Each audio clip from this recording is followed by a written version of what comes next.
So flying for me started when we moved. I was 13 years old. I lived in Wayne, Illinois, and we moved to a part of town that put us on the approach path to DuPage Airport. I didn't know what airport it was at the time, but every time I look up at the sky, I see Cessna 152s and 172s and all sorts of planes flying over. I mean, they literally shone their landing lights in my bedroom at night when they turned to land. So one day, I literally just followed the airplanes. Like, there were no pilots in my family. I didn't know the first thing about flight training, but I just followed the planes. They looked so low. I walked through a forest and then a cornfield, and turns out I was on about a 3-mile final, so it was a bit of a walk, but I finally ended up at a runway 33, I think it was, at DuPage Airport.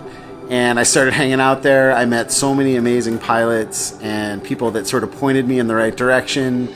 And years later, I decided to learn to fly, and I was learning at Chicago Executive up at Palwaukee Airport, it was at the time. And I don't know if she knew my story, but there we were, flying the very same traffic pattern that I was looking up at as a kid. And at some point, she knew I was ready. She just jumped out and said, okay, take her around. So it was really amazing. It was like a full circle, from the kid looking up in the sky dreaming about flying to the guy actually flying the pattern that I had been dreaming about, literally that pattern.